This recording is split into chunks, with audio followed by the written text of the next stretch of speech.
얘가 당신 명절이랑 당신 생일을 퉁치자고 하네요. 뭐? 그게 무슨 말이야?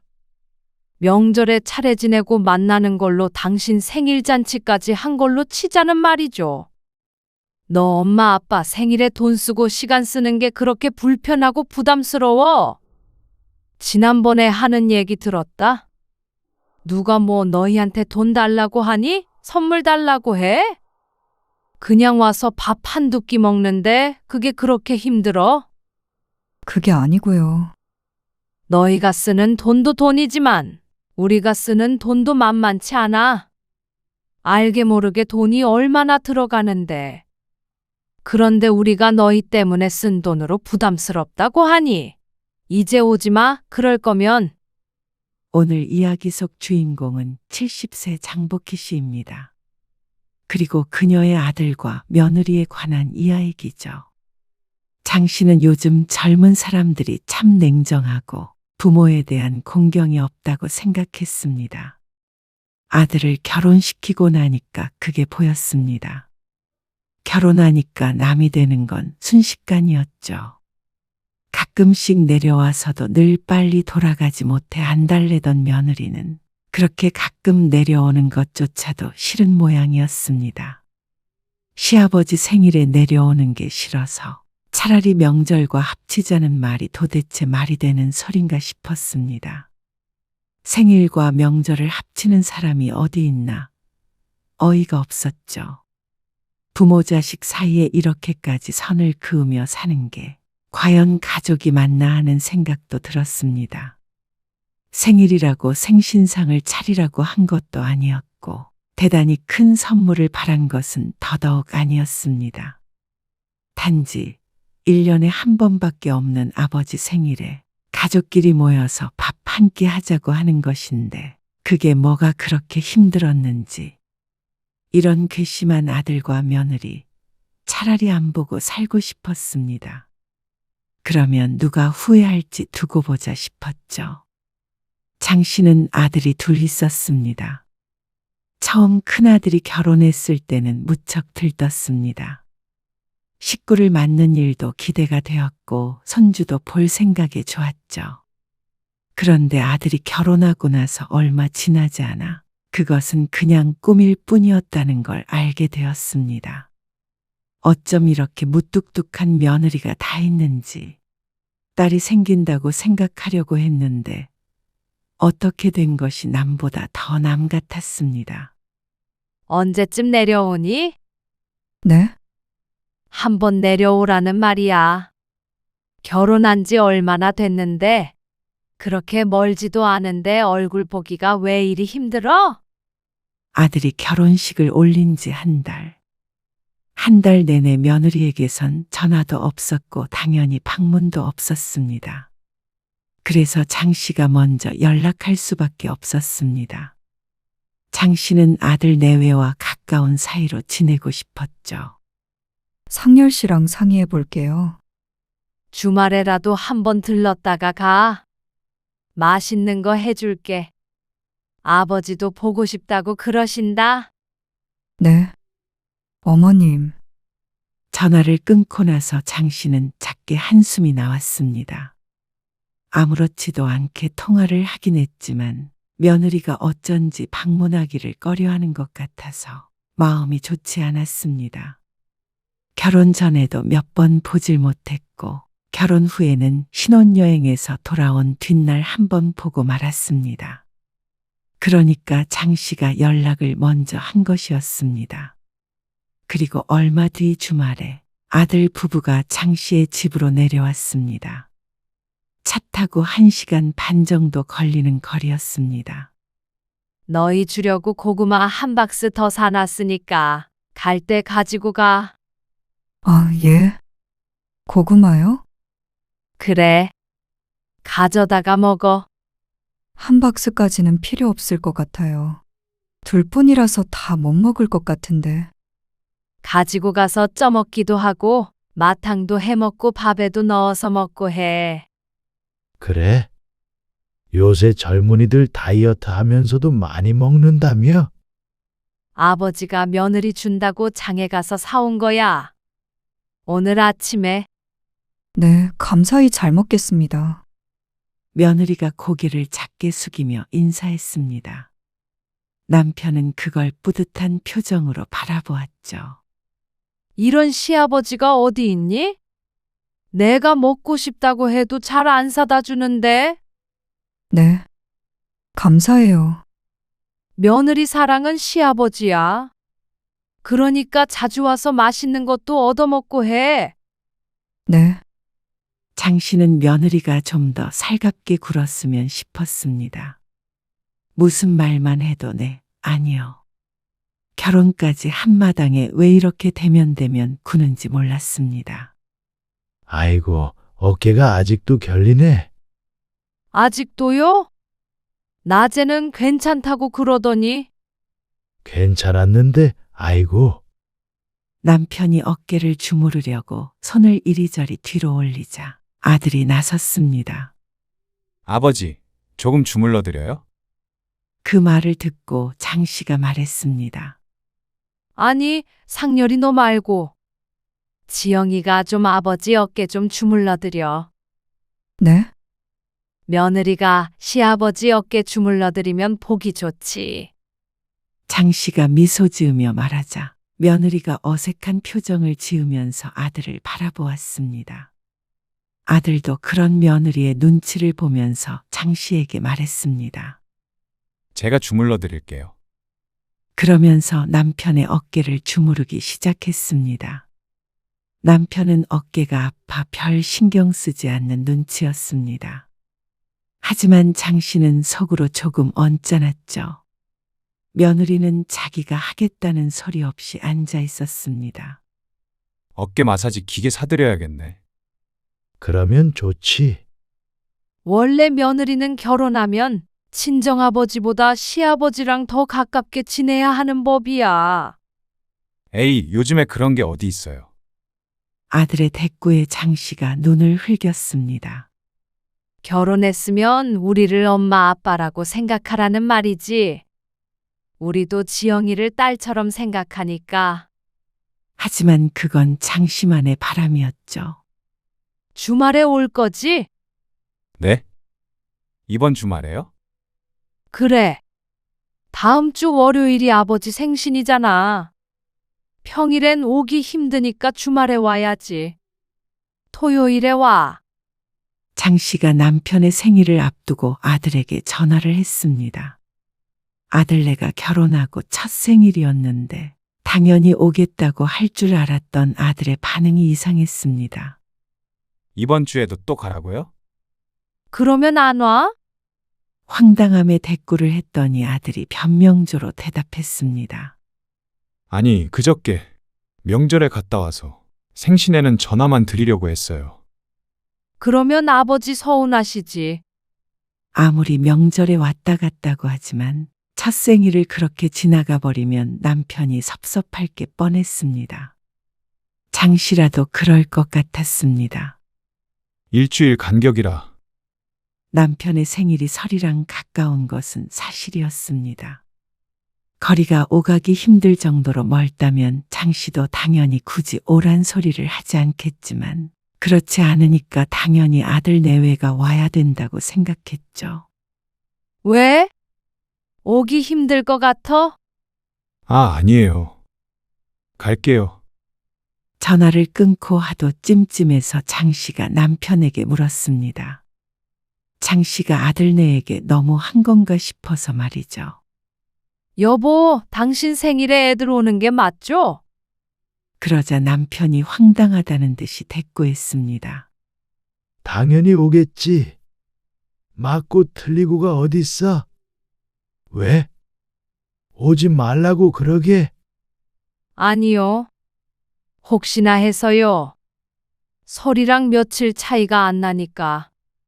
며느리도 생긴 마당에 가족끼리 화합도 할 겸 모이는 게 당연히 좋다고 생각했습니다.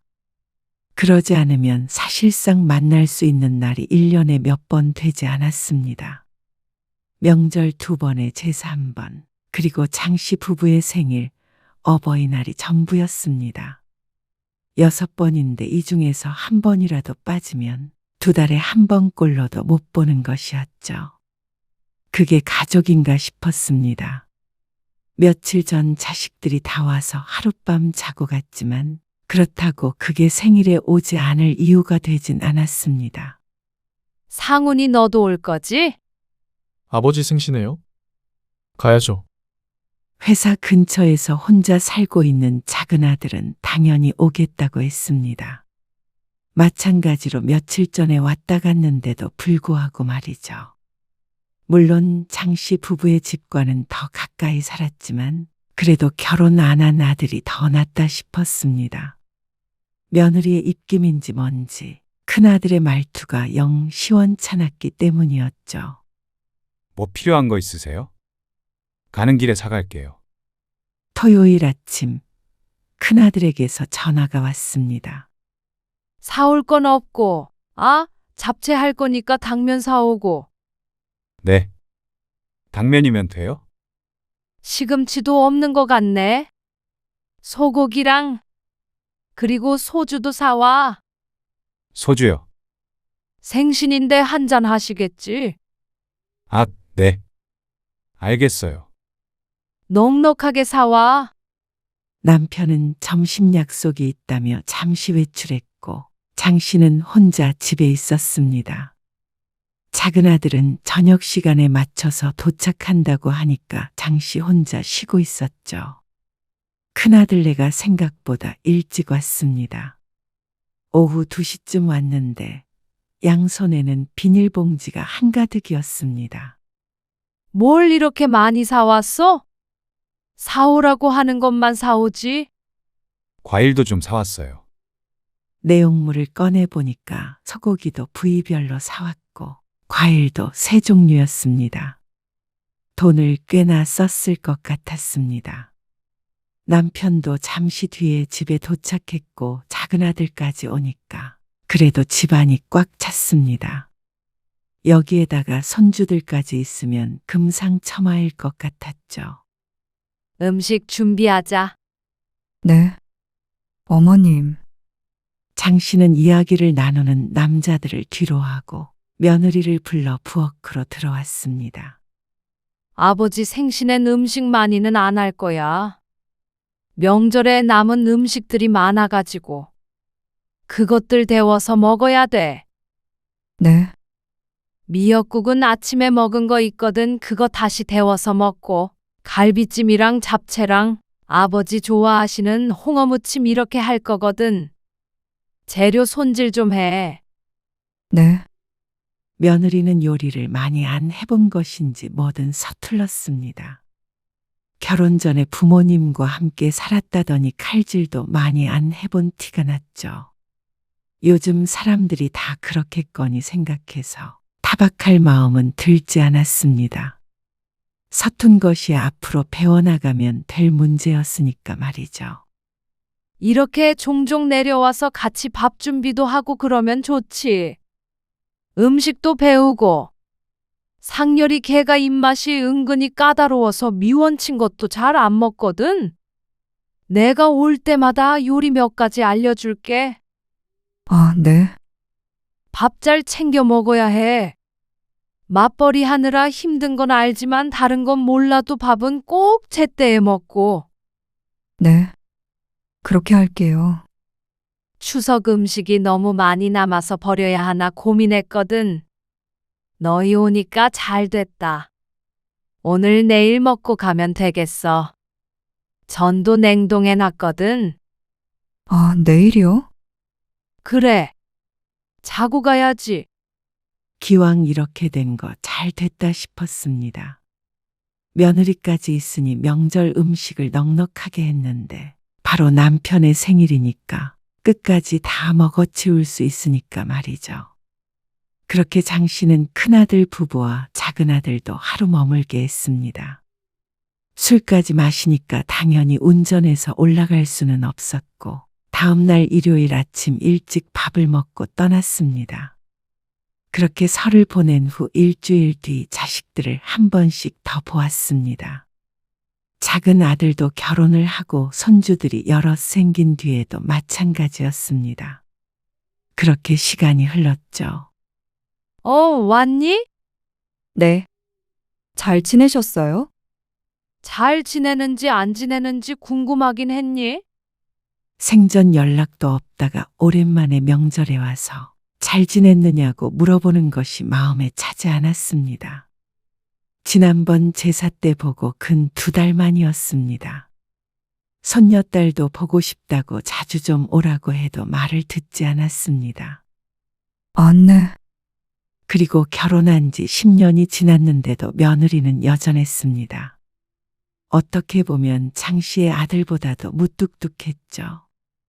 애교 있는 며느리를 원했었지만 그러질 못했습니다. 반면에 작은 며느리는 좀 달랐습니다. 어머님, 저희 왔어요. 더 빨리 오고 싶었는데 애들 때문에 정신이 하나도 없었어요. 대신 저희 뭐 사왔는지 보실래요? 작은 며느리가 장 씨에게 팔짱을 끼면서 살갑게 말을 했습니다. 그러니까 장 씨의 입가에도 미소가 번졌습니다. 아버님, 요새 너무 추워서 잠바 하나 사왔어요. 지난번에 보니까 소매 쪽이 닳았더라고요. 어이구, 그래. 안 그래도 두꺼운 거 뭐라도 좀 사야 되나 싶었는데. 고맙다. 큰 며느리는 옆에서 뚱한 표정으로 있었죠. 너는 가서 아버지 과일 좀 깎아드리고 있어. 우리 둘이 전 부치고 있을 테니까. 장 씨가 둘째 며느리에게 과일을 들려주며 말했습니다. 그러고는 큰 며느리를 돌아보며 말했습니다. 전 부치게 준비해라. 네. 아무래도 음식은 큰 며느리가 낫긴 나았습니다. 그래도 결혼한 지 좀 더 됐고 나이도 더 있으니까 그럴 수밖에 없었죠. 작게 한숨 소리가 나는 듯해서 뒤돌아보니까 큰 며느리의 표정이 좋지 않았습니다. 자기만 일을 시킨다고 불만이 있는 것인지 뭔지는 몰라도 불편해하는 듯한 모습에 장 씨도 덩달아 불편해졌습니다. 애들도 먹게 넉넉하게 부쳐. 작년에도 많이 남아서 조금 줄이면 어떨까요? 남긴 뭐가 남니? 아버지 생신 때 다 먹었잖아. 너무 많이 남아서 어쩔 수 없이 먹은 거라. 애들도 좋아하는데 그냥 넉넉하게 해. 네. 몇 년 전부터 차례상을 차릴 때 음식 양 좀 줄이자고 은근히 눈치를 주는 며느리였습니다.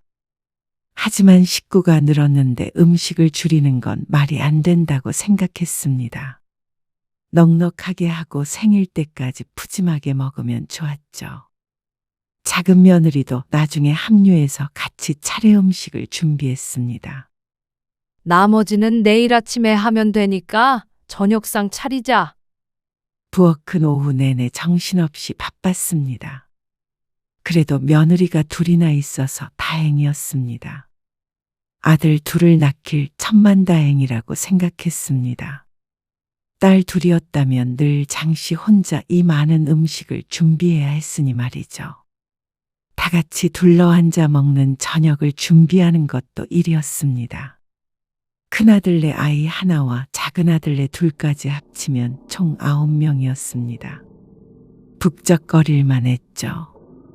그런데 다음날 아침에 차례를 지내고 아침밥을 먹는데 큰 며느리가 갑자기 작은 방에 들어가더니 웬 종이백을 들고 나왔습니다. 저 아버님. 생신 선물이에요. 생신 선물을 왜 벌써 드려? 아직 일주일 남은 생일인데 벌써부터 생일 선물을 왜 가져왔나 싶었습니다. 다음 주에 올 때 가지고 와도 충분한데 말이죠. 그런데 며느리가 민망한 표정으로 조심스럽게 말했습니다. 실은 제가 다음 주말에 회사에 출근해야 하거든요. 중요한 프로젝트가 있어서요. 이번 주말에는 못 올 것 같아요.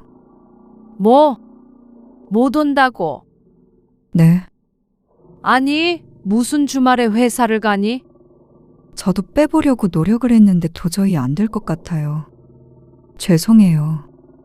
그러자 남편이 언짢은 기색을 보이며 헛기침을 했습니다. 얘 아무리 그래도 아버지 생신에 안 오는 아들이 어디 있어? 아니요. 어머님, 저만 못 올 거고요. 지아랑 지아 아빠는 올 거예요. 그나마 아들이 온다고 하니까 다행스럽게 생각해야 할지. 하지만 그런 며느리가 이해가 가지 않았습니다.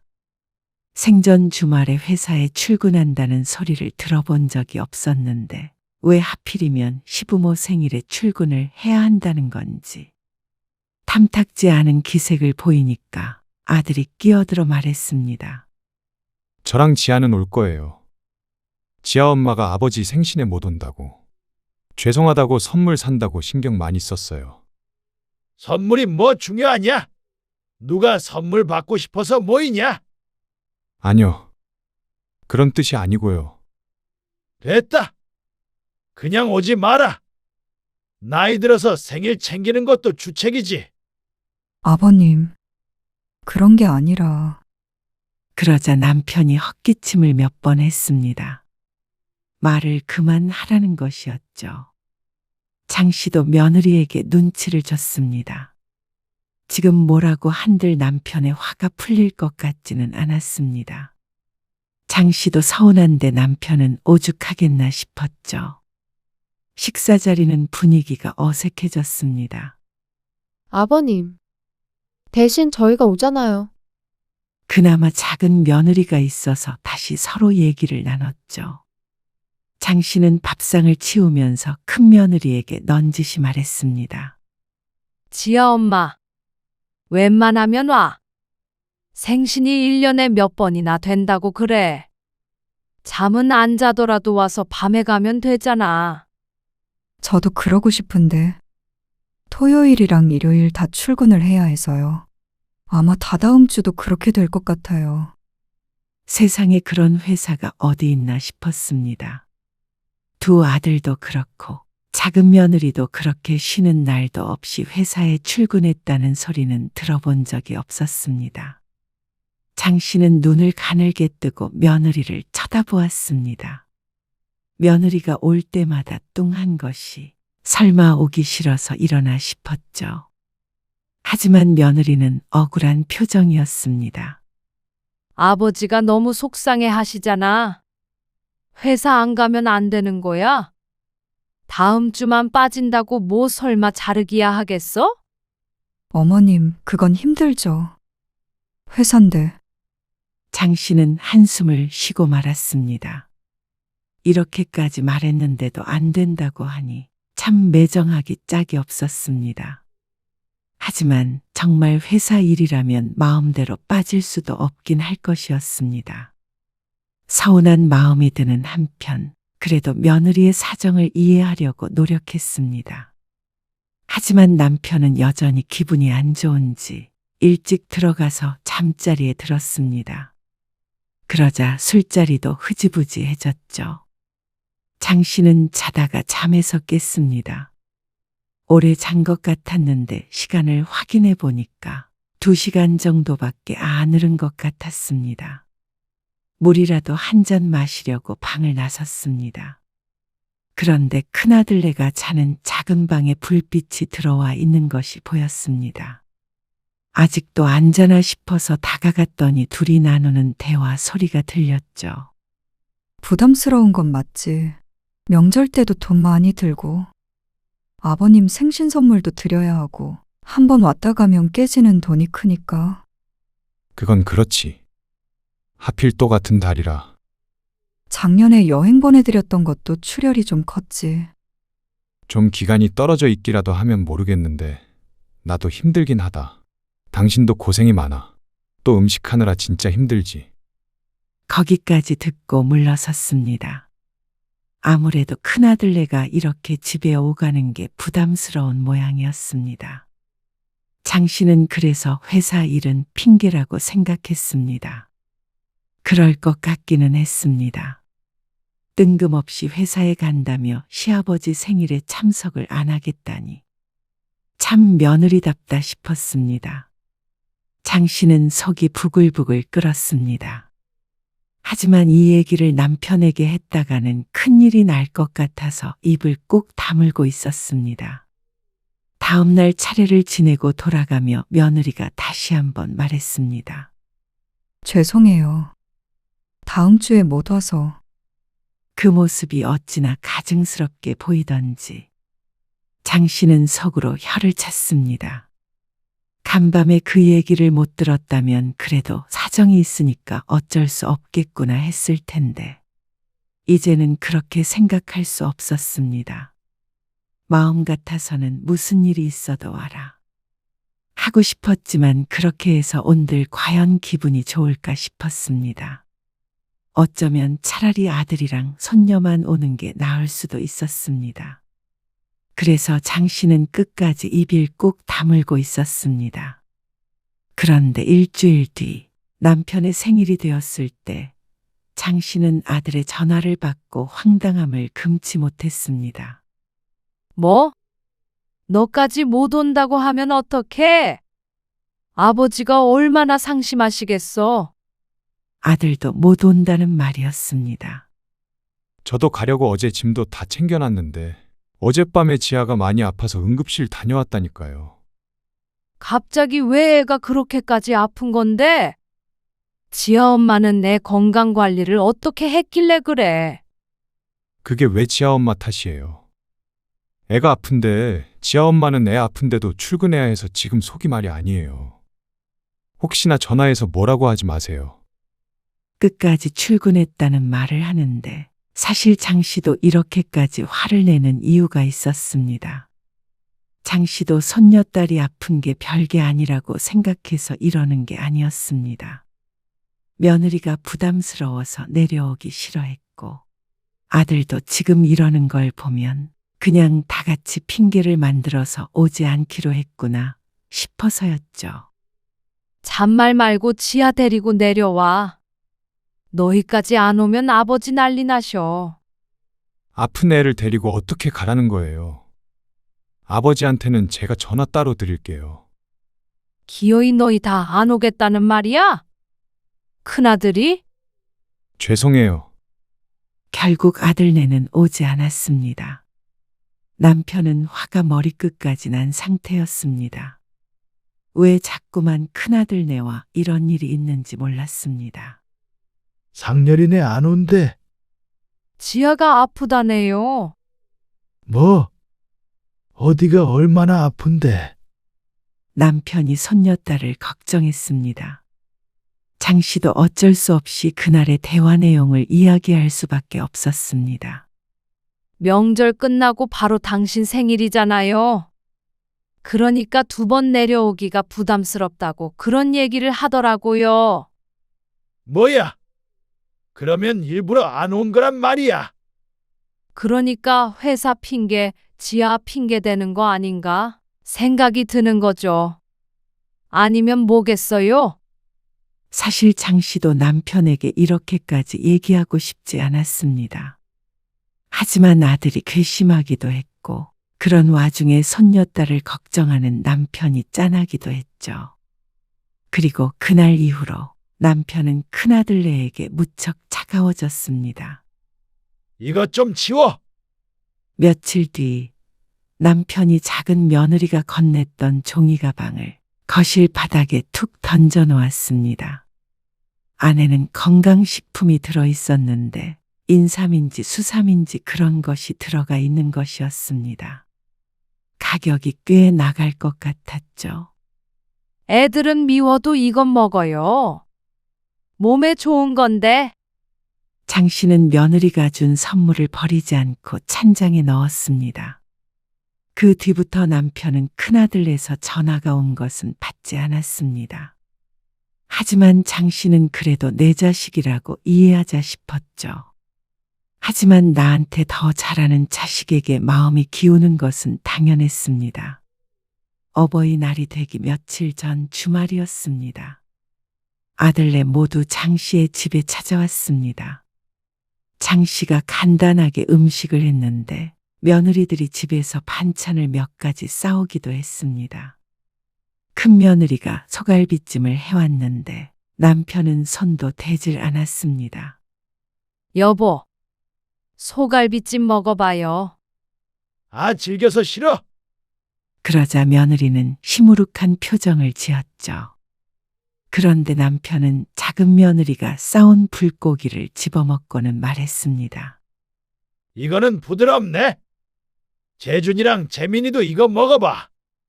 그러더니 남편이 불고기를 집어 둘째 아들네 손자들 앞으로 불고기를 끌어다 주었습니다.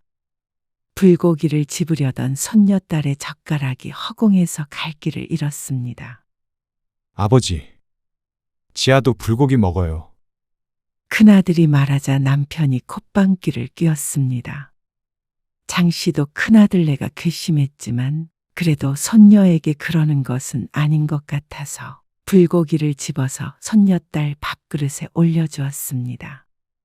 그러고서도 남편의 차별은 계속됐습니다. 작은 아들이 사온 포도를 씻어서 손자들에게만 챙겨주었습니다. 엄마, 할아버지가 나는 포도 안 줘. 손녀가 큰 며느리에게 말하자 남편이 외쳤습니다. 안 주긴 뭘 안 줘. 지가 와서 먹어야지. 며느리가 입술을 꼭 깨물었습니다. 그런 며느리 곁에 가서 장씨가 말했습니다. 재준이랑 재민이가 어리니까 챙기신 거야. 너무 서운하게 생각 마라. 네, 하지만 며느리의 얼굴엔 수심이 가득했습니다. 장씨가 넌지시 얘기했습니다. 지난번에 아버지 생신에 안 왔잖냐? 그것 때문에 조금 서운하신 모양이야. 네가 가서 좀 애교도 부리고 살갑게 죄송하다고 해. 그러면 금방 풀리셔. 며느리가 시집 불편한 거 누가 모르겠냐? 나도 며느리였는데. 그렇다고 거짓말까지 해서 안 온 건 그건 어른들을 속인 거지. 네? 속이다니요. 속인 적 없어요. 너 그럼 진짜로 회사 다녀왔다는 거야? 네. 정말이죠. 그럼 그런 걸로 왜 거짓말을 해요? 지아는 정말로 응급실 다녀왔고? 네.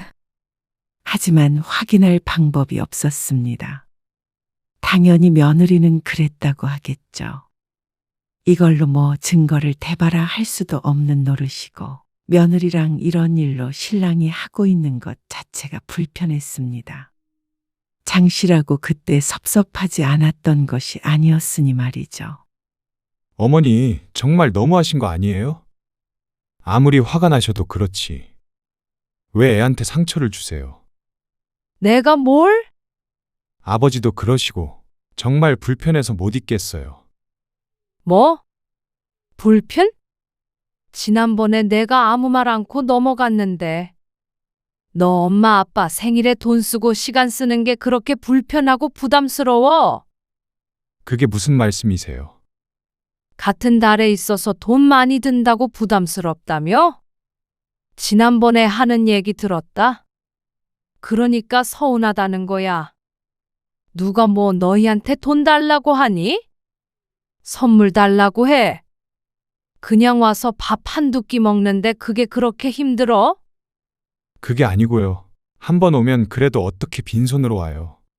명절에도 용돈 드리고 생신에도 선물 드리거나 여행도 보내드리고 그래서 한 말이었죠. 싫어서가 아니고요. 빠듯하게 지내고 있으니까요. 아들이 하는 변명이 귀에 들어오지 않았습니다. 돈보다도 정성이라고 생각했으니 말이죠. 하지만 그런 부모의 마음은 모르고 자기들 입장에서만 생각하니까 문제였습니다. 너희가 쓰는 돈도 돈이지만 우리가 쓰는 돈도 만만치 않아. 알게 모르게 돈이 얼마나 들어가는데. 그런데 우리가 너희 때문에 쓴 돈으로 부담스럽다고 하니. 아니요, 죄송해요. 아들이 그제서야 꼬리를 내렸습니다. 그렇게 싫으면 아버지 생신도 오지 말고 명절에도 오지 말던가 해. 그게 서로 기분 안 상하겠다. 아니에요. 지아 엄마는 그렇게 바쁘다며 오지 마. 오지 말라고 하자 오히려 아들은 오겠다고 난리였습니다.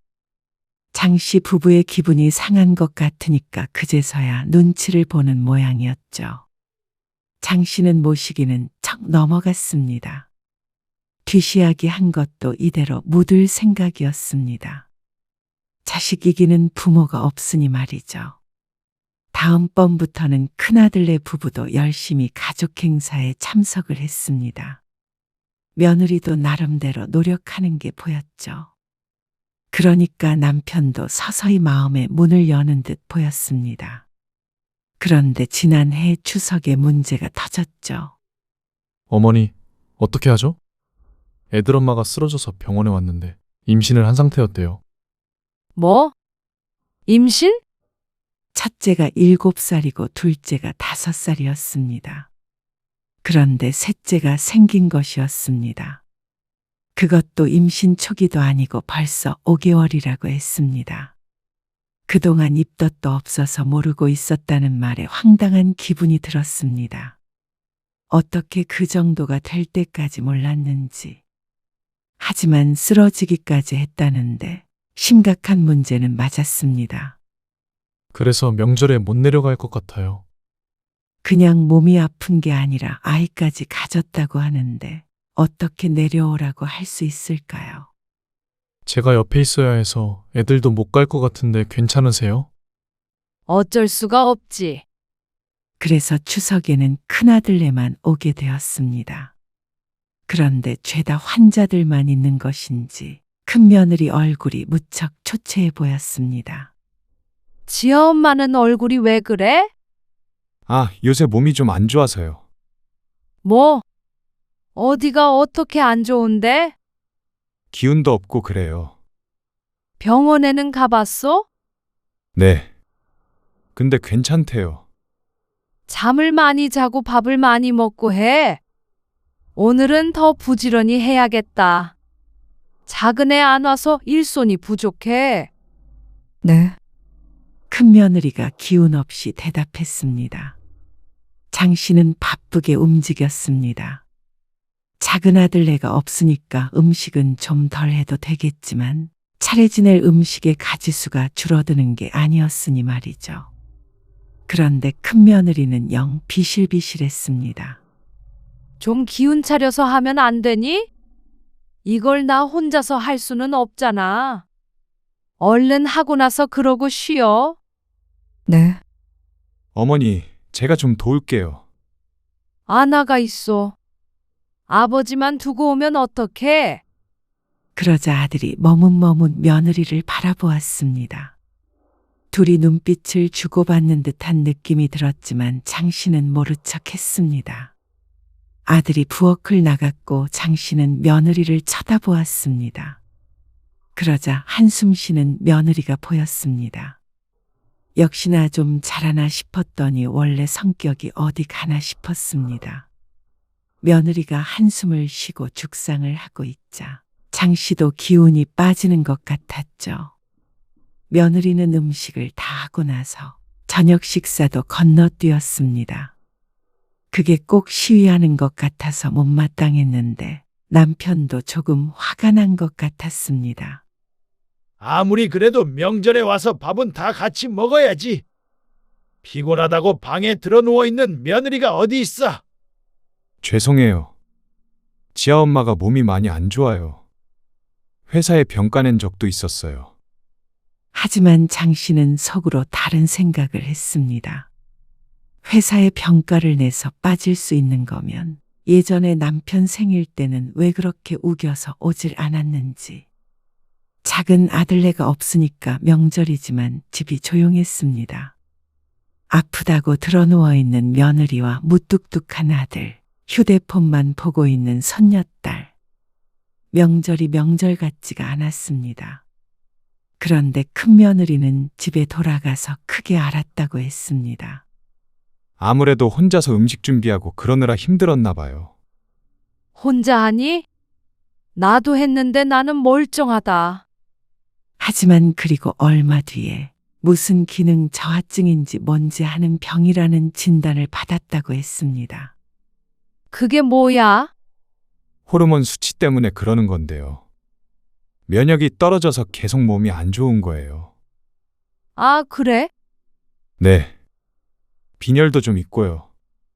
아니, 뭘 했길래 그런 병에 걸려? 그냥 회사 일도 바쁘고 지아 키우느라 정신도 없고. 뭐 복합적이죠. 하지만 수술을 해야 하거나 고칠 수 없는 그런 불치병이 아니라길래 장 씨의 걱정은 짧았습니다. 하지만 가끔 볼 때마다 며느리의 얼굴이 수척해 보였습니다.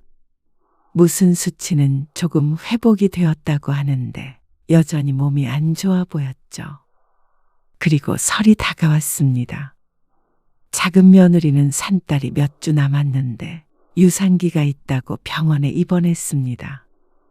그러니까 이번 설에도 큰아들네만 오게 된 것이었습니다. 그리고 남편의 생일에도 마찬가지일 수밖에 없었습니다. 왔니? 네. 잘 지내셨어요. 그래. 장 씨는 홀쭉해진 며느리를 보고 깜짝 놀랐습니다. 지난번에 봤을 때보다도 말라 보였습니다. 병색이 보이는 것은 아니었지만 그래도 비실비실해 보이기는 했습니다. 살이 왜 이렇게 빠졌어? 아, 입맛이 없어서 조금 먹다 보니까요. 밥 잘 먹으라고 했잖아. 장 씨는 혀를 찼습니다. 어디 특별한 부위에 통증이 있는 것이 아니라고 했는데 조금 힘이 없어 보이기는 했습니다. 하지만 그렇다고 해서 명절에 아무것도 안 하고 있을 수는 없었습니다. 전 부쳐야지. 네, 어머님. 그리고 한창 부엌에서 일을 하고 있자니 며느리가 힘든지 허리를 두드렸습니다. 힘들면 잠깐 허리 좀 펴고 해. 아니면 한 10분만 누워 있다가 올래? 그래도 며느리가 아프다고 하니까 장 씨 나름대로 신경이 쓰였습니다. 지난번에도 크게 앓았다고 하던데 음식하는 게 별거 아닌 것처럼 보이지만 일만큼 중노동도 없었습니다. 그래서 장 씨가 며느리보다도 부지런히 한다고 하는데 그렇다고 며느리가 안 힘들 수는 없었습니다. 그러자 며느리가 고개를 저었습니다. 아니에요. 그런데, 어머님, 그러더니 조심스럽게 운을 뗐습니다. 주변 사람들이 그러는데요. 명절이랑 이렇게 생신이나 다른 행사 날짜가 얼마 차이 안 나면 같이 합쳐서도 한다고 하더라고요. 뭐? 합쳐서? 네. 제 친구네는 제사랑 추석이랑 4일 차이래요. 그래서 이번에 명절에 그냥 퉁친다고 해야 하나? 아니, 합쳐서 한다고 하더라고요. 듣자 하니 어이가 없었습니다. 퉁친다는 말은 장 씨가 잘못 들은 말인 줄 알았습니다. 제사랑 생신이랑 같니? 차례상도 결국 제사상이니까 같이 합치는 것도 종종 있는 거고. 생신상이랑은 완전히 다르지. 너 지금 시아버지 생신상을 제사상 만들려고 하는 거야? 아니에요, 어머님. 그런 거 아니에요. 그런데 곱씹으면 곱씹을수록 기분이 나빴습니다. 누가 그래? 명절이랑 생일이랑 합친다고. 어떤 친구? 전화번호 대봐. 내가 그런 얘기는 처음 듣는다. 어? 감히 시아버지 생일을 퉁친다고? 아무리 큰 며느리가 괘씸한 행동들을 했어도 장 씨는 그 마음을 이해하려고 노력해왔습니다. 하지만 큰 며느리는 끝까지 자기밖에 몰랐습니다. 얼마나 시집에 오기 싫으면 1년에 몇 번 되지도 않는 걸 합친에 만회하는지. 그리고 그 말이 며느리 입에서 나왔다는 게 충격적이었습니다. 옛날 같았으면 있을 수도 없는 일이었습니다. 아들이 말해도 화가 날 말을 하물며 며느리라니요. 그러자 큰 며느리가 안절부절 하지 못했습니다. 그렇게 오기 싫으면 오지 말라고 분명히 말했잖냐? 그런데 굳이 와서는 사람 속을 이렇게 뒤집어놔? 아니에요. 요새 몸이 안 좋아서. 근데 일주일도 안 돼서 또 상 차리고 그런 게 힘들기도 해서 그랬어요. 그러니까 힘들면 오지 말어. 와서 죽상을 하고 있으면 명절에 흥이 나니? 소란스러웠는지 부엌으로 남편과 아들이 들어왔습니다. 무슨 일이야? 얘가 당신 명절이랑 당신 생일을 퉁치자고 하네요. 뭐? 그게 무슨 말이야? 명절에 차례 지내고 만나는 걸로 당신 생일 잔치까지 한 걸로 치자는 말이죠. 뭐? 아, 오기 싫으면 오지 마. 뭐 이런 며느리가 다 있어. 남편도 장 씨와 똑같은 반응이었습니다. 아, 아버지. 그게 아니고 제가 낸 아이디어였어요. 뭐야? 매년 너무 힘드니까요. 며칠 차이도 안 나는데 차렸던 상 또 차리고 매번 1박 2일 애엄마 병나요. 작년부터 몸 안 좋았는데 어머니 아버지 서운하실까봐 온 거예요. 돈이 아까워서 그런 게 아니고 생일이랑 돈이 이중으로 나가니까 너희 지난번에 그 얘기 했잖냐? 아니, 그런 게 아니고 지아엄마 몸이 안 좋다니까요. 1년에 도대체 몇 번이나 된다고 그래? 명절 때문에 아픈 거야? 생일 때문에 아파? 한 달에 한 번은 내려오잖아요. 저희도 저희 삶이 있어요. 지난번에 사정이 있어서 한 번 못 왔더니 어머니 아버지 어떻게 하셨어요. 그리고 지아엄마 정말 고생 많이 해요. 그런데 한마디 했다고 그렇게 소리를 치시고 그러면 저희도 이제는 정말 오기 싫어요. 뭐야? 너무 어처구니가 없었습니다. 결국엔 이 말이 하고 싶은 것이었던 모양이었습니다. 남편도 화가 머리끝까지 났는지 손가락질을 하며 호통쳤습니다. 그래? 오지 말라고 여러 번 말했잖냐? 오지 마! 나는 뭐 오기 싫다는 자식 예쁜 줄 알아? 아들은 하나면 됐다. 손녀도 필요 없어. 손자가 둘이나 있는데 뭐? 네 아버지 말씀 틀린 거 하나 없다. 아버지 생신 그렇게 대충퉁이나 치자는 며느리. 그리고 아들. 안 와도 돼. 그러자 아들이 상처받은 표정을 지었습니다. 손녀도 놀란 눈을 하고 쳐다보고 있었습니다. 여보, 가자. 이렇게 가면 다신 안 보는 거다. 아들은 대답이 없었고 며느리도 마찬가지로 묵묵히 짐을 챙겼습니다. 음식을 하다 말고 가버릴 생각을 하는 며느리. 역시나 속내를 알 것 같았습니다. 아들을 어떻게 구워 삶았는지는 몰라도 참으로 대단한 며느리였죠. 배웅도 하지 마! 장씨 부부는 아들네 가는 걸 들여다보지 않았고 아들네는 그렇게 떠났습니다. 그리고 정막이 흘렀습니다. 남편은 상심이 커 보였고 장씨도 마찬가지였습니다. 장씨는 혼자서 부엌에서 고생하며 음식을 하는데 큰 며느리가 너무 원망스러웠습니다. 1년에 한 번 고생 덜 하자고 집안을 이렇게 쑥대밭으로 만들 수가 있나 싶었죠. 다음 날 차례는 장씨 부부 둘이서만 지내야 했습니다. 그리고 장씨의 생일에도 누구도 오지 않았습니다. 작은 며느리는 그날 셋째를 낳았죠. 그래도 불행 중 다행이었습니다. 손녀가 이제 안 오겠지만 새로운 손녀딸이 생겼으니 말이죠. 하지만 가슴 한켠에 구멍이 뚫린 듯 했습니다. 자다가도 문득 깨서 아들을 원망했죠. 아들은 그 뒤로 연락이 없었습니다. 작은 아들에게는 출산을 축하한다고 전화를 했다던데 장씨 부부에게는 한 번도 없었죠. 그리고 어버이날에도 마찬가지였습니다. 그러던 어느 날이었습니다. 혹시 저희 셋째 좀 봐주실 수 있으세요? 작은 아들이 물었습니다. 하지만 무리한 부탁이었습니다. 듣자마자 아이고 소리가 절로 나왔습니다. 장씨가 이제 칠순이었습니다. 이 나이에 아이를 보다가는 분명히 골병이 날 것이었습니다. 하지만 이제 애가 셋이기 때문에 오래 일을 쉴 수 없다는 작은 며느리. 하지만 그런다고 들어줄 수 있는 부탁 부탁이 아니었죠. 미안하다. 가끔은 봐줄 수 있어도 어떻게 매일 봐주겠니? 어떻게든 키워봐라. 애는 금방 크잖아. 어머니가 안 봐주시면 저희 힘들어서 그래요. 1년만, 아니 6개월만 제발 부탁드려요. 아이고, 안 되는 걸 어떻게 하냐. 그러게 셋째는 뭐하러 낳았어? 그럴 나이냐? 너희가 거절하는 마음도 편하지 않았습니다. 하지만 남편도 이건 거절을 해야 한다고 난리였습니다. 큰애를 봐주는 것도 아니고 돌도 안 된 아이들을 어떻게 볼까요?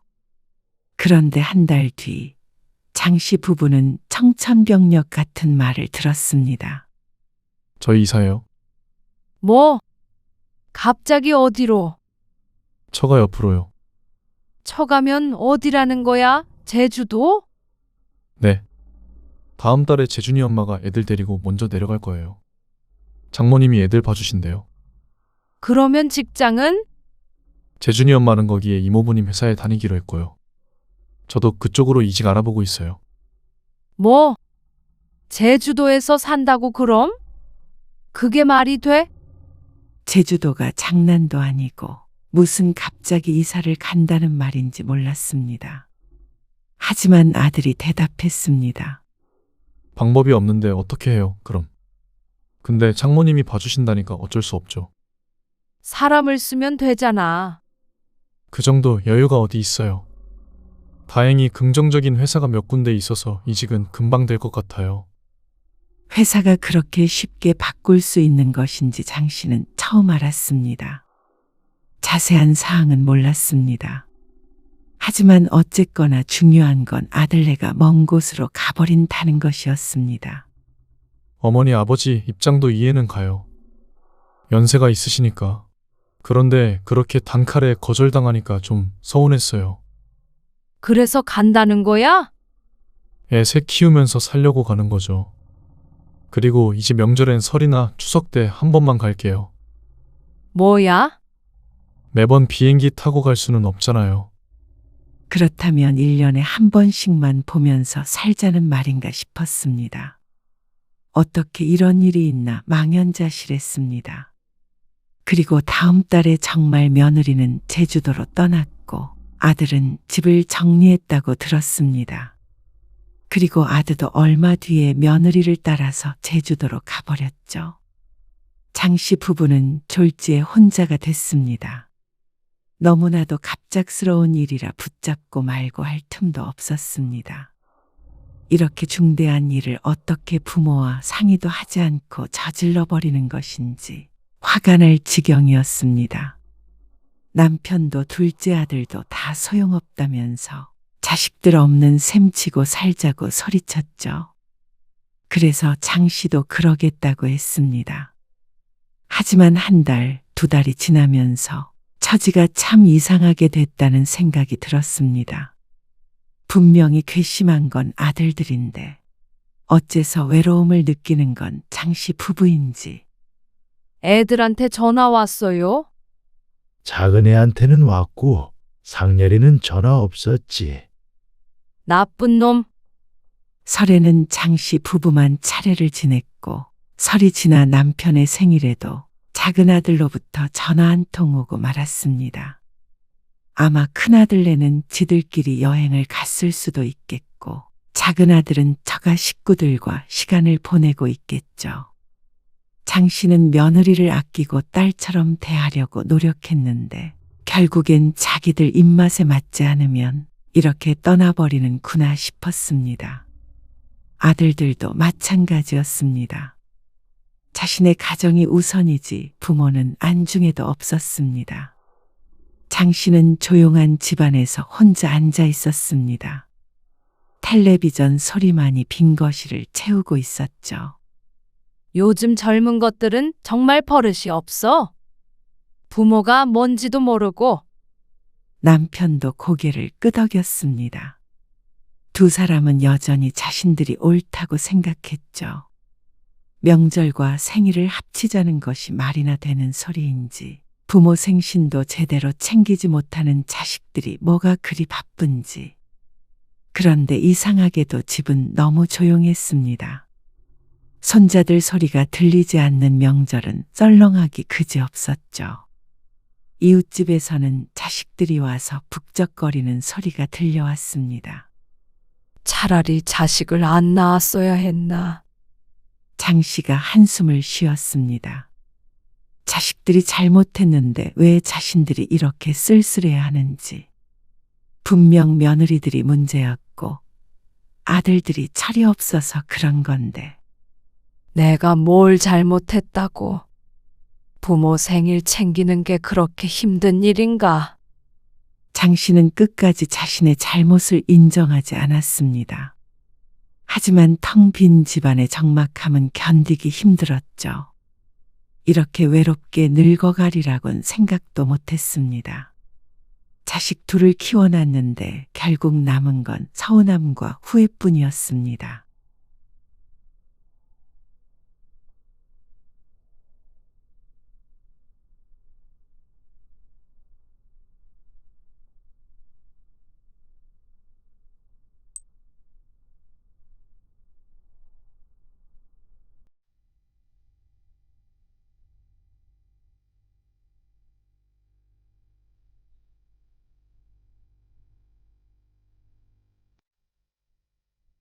가져가신 김치 다시 주세요.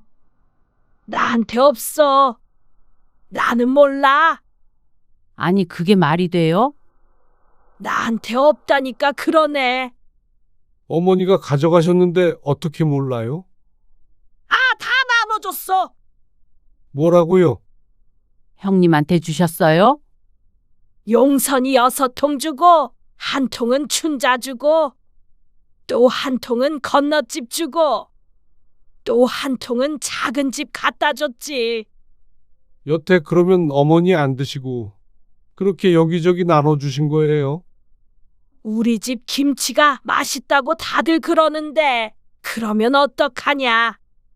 이번에 너무 조금해서 다 못 줬어. 오늘 이야기 속 주인공은 54세 이연숙 씨입니다. 그리고 그녀의 시어머니에 관한 이야기이죠. 이 씨에게 김장은 1년 중 가장 큰 행사 중 하나였습니다. 어쩌면 명절보다도 힘들었습니다. 하지만 워낙 김치를 좋아하고 가족들도 많이 먹어서 안 할 수가 없었습니다. 젊어서는 시어머니의 강요에 의해 했지만 나이 들어서는 스스로도 김장해야 한다는 의무감도 조금 생겼죠. 나이 들어 김장을 못하겠다는 시어머니의 김치까지 대신해서 담가줘 왔는데 혼자 사는 노인이 무슨 김치 욕심이 저렇게 많을까 생각만 해왔습니다. 하지만 그 김치들을 시누이, 시이모, 동네 사람들에게까지 몰래 나눠주고 있었다는 사실을 뒤늦게 알게 된 이 씨는 너무 화가 났습니다. 고생은 이 씨 혼자 다 하고 생색은 시모가 내고 있었습니다. 누구는 김장이 쉬워서 매년 하는 줄 아는 것인지. 시모도 시모지만 시누이나 다른 시집 식구들도 얄밉고 괘씸했습니다. 재료값이라도 주면서 하라고 그러면 덜 화날 것 같았지만 그럴 사람들이 아니었습니다. 며느리를 시집의 공짜 노동력 정도로 생각하는 시집 식구들을 더 이상 참을 수 없었습니다. 뭐가 아쉽다고 식모 노릇을 이 나이까지 계속할까요? 이 씨는 시집을 엎어버리기로 작정했습니다. 하지만 남편이 먼저 마당에 김치를 뿌려버렸죠. 이 씨는 남편과 28년 전에 결혼했습니다. 그리고 딸 하나, 아들 하나를 낳고 살았습니다. 남편과의 사이는 좋은 편이었습니다. 크게 싸운 것도 28년간 손에 꼽았습니다. 그런데 그때마다 원인은 시집이었습니다. 시어머니 때문이었죠. 결혼식이 끝나고 첫가을이었습니다. 추석 뒤에 결혼식을 올렸기 때문에 사실상 첫 번째 시집 행사나 마찬가지였습니다. 어리면 어리다고 할 수 있었던 이 씨는 시어머니로부터 전화를 받았습니다. 이번 주말에 김장하러 와라. 일찍 와야 한다. 거절이라는 선택지는 애초에 존재하지 않았습니다. 시집은 이 씨의 집에서 1시간 정도 떨어져 있었습니다. 멀지 않은 곳이라 일찍 가는 건 어렵지 않았습니다. 하지만 가서 겪었던 중노동이 이 씨를 알아눕게 했습니다. 김치를 먹는 것만 해봤지 직접 김장을 해본 건 처음이었는데 이럴 거면 차라리 김치를 안 먹고 마는 게 낫겠다는 생각까지 했습니다. 남편도 돕고 했는데도 나중엔 허리를 펴는 것조차 쉽지 않았습니다. 그리고 저녁쯤 되자 신우이가 검정 봉지를 들고 찾아왔습니다. 고기 사왔어요. 김치엔 고기를 먹어야지. 잘 사왔네. 시어머니와 같은 동네에 사는 신우이였는데 어디서 뭘 하다가 온 건지 몰랐습니다. 고기 몇 근 사오고 어찌나 생색을 내던지 불만이 있었지만 표를 내진 못했죠. 김치 3통 가져가라. 잘 먹겠습니다. 남편도 지쳐 보였습니다. 김장김치에 수육을 먹고 밥도 먹고 하니까 이미 늦은 시간이었습니다. 재료값 장난 아니게 들었어. 그럴 것 같아요. 몇 포기인지 세어보지는 않았지만 식구들이 다 먹고도 넉넉할 정도였습니다. 그래서 고개를 끄덕였더니 옆에서 김치를 챙기던 신우이가 얌체 같은 목소리로 끼어들었습니다. 올케는 눈치가 없네. 네? 김치를 그렇게 많이 챙겨가면 재료비라도 좀 보태야지. 아, 당황해서 남편을 쳐다보니까 남편도 거기까지는 생각하지 못한 것 같았습니다. 이 씨는 부랴부랴 가방을 찾았는데 도대체 얼마나 줘야 할지 알 수가 없었습니다. 지갑에는 10,000원짜리 몇 개가 있었는데 몇 장 되지 않았습니다. 이 정도로는 안 될 것 같기는 해서 고민하는데 시어머니가 말했습니다. 나중에 통장으로 넣어줘. 아, 네. 나중에 남편에게 얼마 보내면 좋을지 상의해야겠다 싶어서 안심했습니다. 그래서 일단 김치를 3통 들고 집에 돌아왔습니다. 10만 원 정도 보내면 되지 않을까? 남편의 말에 이 씨는 눈을 크게 떴습니다. 김치 3통을 가져오는데 10만 원이라니요. 게다가 하루 종일 노동한 것도 있는데 10만 원은 과하다고 생각했습니다. 당시 김치 시세는 잘 모르긴 해도 사 먹어도 그보다는 덜 들 게 분명했죠. 그래도 종일 고생하셨는데 5만 원은 좀 그렇지 않아? 고생은 같이 했는데 그러면 형님도 그 돈 내시는 거야? 나중에 나타나서 김장을 하는 척만 하고 실컷 놀다간 신우이가 떠오를 수밖에 없었습니다. 그러자 남편이 대답했습니다. 누나는 고기 사왔으니까. 고기를 아무리 많이 사왔어도 10만 원어치가 될 리가 없었습니다. 일도 안 했고 말이죠. 억울하긴 했지만 계속해서 따지진 못했습니다. 그랬다가는 시집 식구들 험담하는 꼴밖에 되지 않을 것 같았습니다.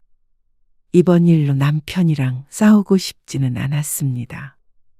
그런데 다음날 남편이 시어머니와 통화한 뒤로는 오히려 남편이 화가 났습니다. 어머니가 20만 원을 보내라고 그러시네. 뭐라고? 20만 원? 그것이야말로 어처구니가 없는 금액이었습니다. 김치통 3개에 20만 원이라니. 그때 20만 원이었으면 김치에 금을 뿌려야 할 것 같았습니다. 어제 이 씨 부부가 가져온 것은 김치가 아니라 금치였습니다. 황당해서 말이 안 나왔는데 그건 남편도 마찬가지인 것 같았습니다. 재료비가 아무리 비싸봤자잖아. 가져간 사람이 여럿인데 어떻게 우리가 20만 원씩이나 내? 이상한데. 둘이 가서 일했는데 말이야. 그래도 남편도 이상하다고 생각해서 다행이었습니다. 아무 생각 없이 20만 원을 보내버렸다면 우라통이 터졌을지도 몰랐습니다. 이럴 줄 알았으면 가지 않았죠. 그러면 어떡해? 어머님이 보내라고 그러셨다면서. 10만 원만 보내자. 어제까지는 10만 원은 과하다고 생각했는데 이제는 10만 원이 적어 보였습니다. 하지만 결론적으로 말하자면 이 씨 부부는 20만 원을 보내야 했습니다. 남편이 전화를 걸었다가 욕을 한 바가지 먹었고 가져간 김치도 도로 가져오라면서 시어머니가 호통을 치자 이 씨 부부가 결국 지고 말았죠. 성질머리 같아서는 김치도 도로 갖다 주고 이제부터 김장에 안 가겠습니다. 하고 싶었지만 그러지 못한 남편도 이해는 갔습니다. 그랬다가는 이제부터 연을 끊고 살자고 하는 것이나 마찬가지였습니다. 이제 막 결혼한 신혼부부가 부모와 척을 지고 산다는 게 당시로서는 크나큰 불효였죠. 그냥 20만 원 드리자. 남편은 미안한 표정을 지었습니다. 하지만 1년 내내 먹는 김치, 좋은 재료로 맛있게 만든 걸 조금 비싸게 샀다고 생각하자 싶었습니다. 매달 나가는 돈도 아니고 그렇게 받아야 시어머니가 납득을 하겠다는데 어쩔 수 없다고 생각했죠. 그렇게 매년 시집에 가서 김장을 했고 그때마다 종일 일도 하고 상당한 돈도 내고 돌아왔습니다. 김치는 3통을 가져올 때도 있고 2통을 가져올 때도 있고 부족하면 더 가져다 먹을 때도 있었습니다. 그리고 재료값을 내는 것은 물가가 올라감에 따라 조금씩 올랐죠. 그래서 나중에는 50만 원 정도를 드리기도 했습니다. 참 못할 짓이다 싶었습니다. 사먹는 것보다 늘 많은 돈을 재료비로 냈죠. 그래도 그것까지는 용돈이라고 생각하고 드리면 그렇게 아깝지는 않았습니다. 김장 때마다 육체적으로 그리고 정신적으로 힘든 게 더 컸습니다. 시어머니는 나이가 들수록 김장에서 손을 뗐습니다. 점점 이 씨가 도맡아서 하게 되었습니다. 그러다 보니까 김장 때마다 남편과의 불화도 있었습니다. 없을 수가 없었죠. 김장 양 좀 줄이자고 하는 말을 왜 못해? 매년 다 드신다는데 어떻게 줄여? 정말 며느리가 아니라 식모가 된 것 같아. 무슨 말을 또 그렇게 하냐. 나도 많이 돕잖아. 돕는 게 아니라 차라리 그냥 각자 집에서 먹을 만큼만 하면 안 돼? 김장을 따로 하자고? 그래. 우리도 우리 먹을 거만 하면 힘들지도 않을 것 같아. 어머님 댁에서 하면 골병 들어 죽겠어. 당신도 힘들다면서. 아, 힘든데. 어머니가 명절보다 김장을 더 중요하게 생각하시는 거 당신도 알잖아.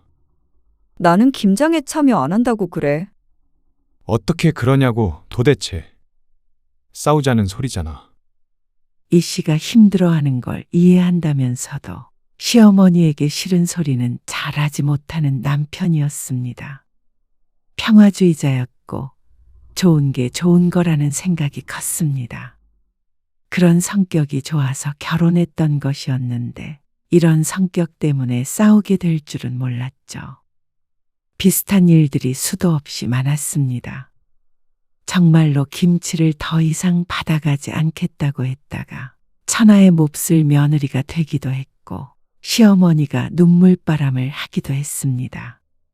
그렇게 세월이 흘렀고 시어머니가 나이 들자 더 이상 김장은 못하겠다고 선언했습니다. 그 말을 처음 들었을 땐 마음속에서 환호했습니다. 하지만 시어머니는 그런 뜻으로 한 말이 아니었습니다. 나는 이제 더 이상 못하겠다. 힘들어서 올해부터는 너희 집에서 해. 네? 저희 집에서요? 그래. 그거 장보고 준비하고 그게 보통 일인 줄 아냐. 김치 담그다가 병들겠다. 젊어서 그렇게 내 김치 얻어다 먹었으면 이제 말년에는 시엄마한테 김치 좀 해다가 바쳐봐라. 얻어먹었다는 표현부터가 맞지 않았습니다. 언제부턴가 김장은 이 씨의 일이 되었으니 말이죠. 그런데 이 씨는 군말하지 않았습니다. 어쩌면 이 씨의 집에서 하는 게 더 나은지도 몰랐습니다. 그러면 적어도 1시간 거리를 왔다 갔다 하지 않아도 되고 재료비를 따로 들이지 않아도 되니까 말이죠. 시어머니는 처음엔 김장 때마다 참석해서 지휘를 하더니 나중에는 그것마저도 힘에 붙였는지 전화로 일정만 묻고는 말았습니다. 그리고 김장이 끝나면 시누이를 대동해서 김치를 가지러 왔죠. 아니, 어머니 아버지 두 분이서 무슨 김치를 그렇게 많이 드신다고 그래. 누나도 좀 얻어다 먹고 그러니까 그렇겠지. 그래도 너무 많은 거잖아. 어머님 몫으로만 몇 포기야? 작년에 시어머니가 우겨서 김장을 100포기를 했습니다. 시어머니는 참석하지도 않았고 오로지 이 씨 부부 둘이서 해냈습니다. 그래도 옆에서 잔소리하고 타박하는 사람이 없어서 마음은 편했지만 알아놓는 건 똑같았습니다. 이 씨도 김장김치를 많이 먹는 편이었습니다. 남편도 김치를 워낙 좋아해서 김치찜, 김치찌개 같은 요리도 자주 해먹었고 생김치도 무척 좋아했죠. 그런데도 많이 먹어봤자 1년에 3, 4통 정도 먹을까요? 자취하는 아들, 딸도 한 통을 반으로 나눠줬는데도 시어머니가 챙기는 만큼은 아니었습니다. 그것도 많다고 생각했는데 매년 김치가 남았다는 소리가 없는 걸 보니까 어떻게든 드시긴 하는 것 같았습니다. 그런데 며칠 전에 전화가 온 것이었습니다. 한 20포기 정도는 더 해야 할 것 같은데. 네? 어머님, 지금도 너무 많아요. 많기는 뭐가 많어. 하는 김에 조금 더 하면 되지. 서너 포기 더하란 말처럼 가볍게 얘기하는 시어머니. 하지만 여기서 양을 더 늘리면 정말 알아놓을지도 몰랐습니다. 식구가 도대체 몇이나 된다고 자꾸만 김치 욕심을 내는지 몰랐습니다. 시누이가 조금 챙겨가봤자 노인 둘이 다 먹지도 못할 것 같았죠. 하지만 시어머니는 막무가내였습니다. 내가 먹는다는데 왜 네가 못 먹는다고 난리냐? 강짜를 부리기 시작하면 답이 없었습니다. 시어머니는 김치를 맡겨놓은 듯이 말했습니다. 내가 김장해서 줄 때는 몇 포기를 해도 말이 없더니 네가 하려니까 힘드냐? 그게 아니고요. 20포기는 더 해야 해. 알아서 다 먹을 테니까 쓸데없는 걱정은 하지 말어.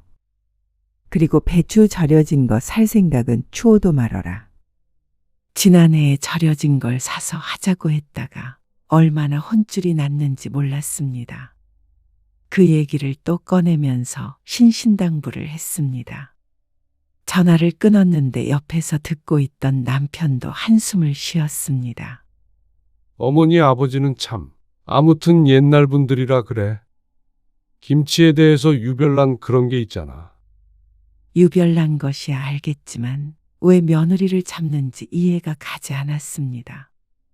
그래도 당신이 한 김치가 맛은 있잖아. 어머니보다 나아. 그래서 어머니가 당신 김치 맛 가지고는 절대 뭐라고 안 하시는 거 알지.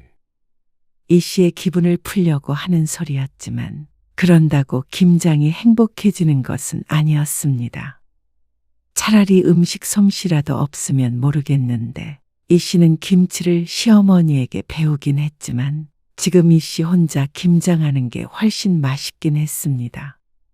주변에서 맛본 사람들마다 서로 사가겠다고 할 정도였습니다. 하지만 그럴 거면 김장 공장을 차리지 힘들게 남 먹을 것까지 하고 싶지는 않아서 판 적은 없었죠. 이 씨는 김장을 앞두고 새로 배추를 20포기나 다시 사야 했습니다. 배추값이 비싸서 그것만 해도 지출이 컸는데 이러다가는 김장으로 생활비가 거덜날 것 같았습니다. 이 씨도 김치를 좋아해서 시어머니가 시키지 않아도 김장을 할 테지만 아마 시어머니가 돌아가신다면 지금 하는 것에 반의 반도 안 할 것 같았습니다. 한창 김장을 하고 있는데 시어머니에게서 전화가 왔습니다. 작년 김치는 젓갈이 너무 조금 들어갔더라고. 조금 더 넣어. 그리고 김치소를 좀 듬뿍 해. 아끼지 말고. 네. 어머님, 아이고, 내가 다리만 괜찮아도 가보는 건데.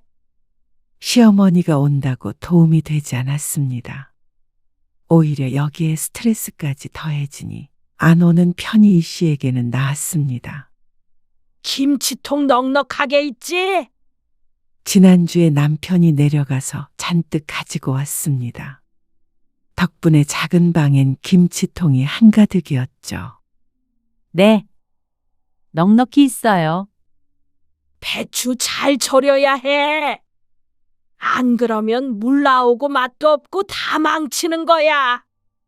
네. 잘 알게요. 내일 용선이가 김치 가지러 갈 거야. 이재희 씨도 김장의 도사가 되었습니다. 그런데도 못 믿어온 것인지 아니면 이렇게라도 참여를 하고 싶은 것인지 시어머니는 한참을 전화로 지시하고는 끊었습니다. 그런데 그렇게 전화로 끝났으면 다행이었지만 저녁이 되자 갑작스럽게 초인종 소리가 들렸습니다.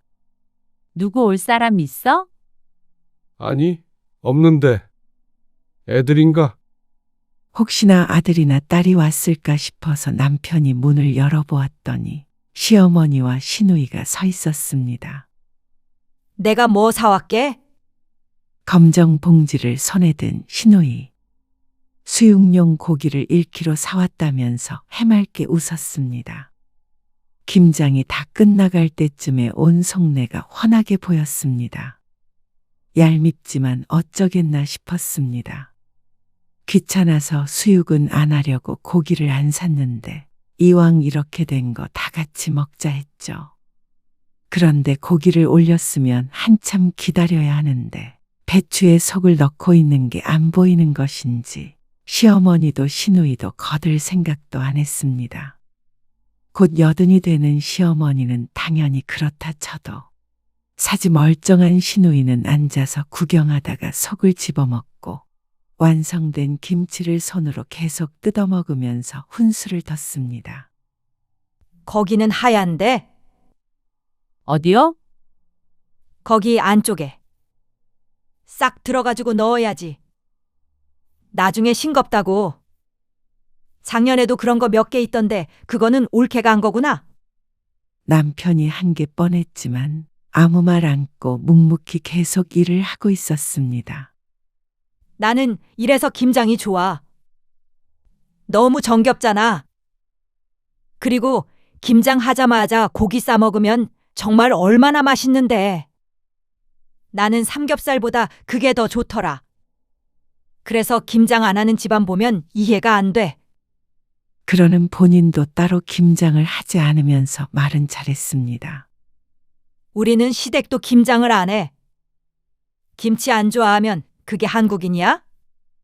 그러면서 시집 흉을 보기 시작했습니다. 그리고 시어머니는 거기에 맞장구를 쳤습니다. 무슨 그런 집이 다 있냐?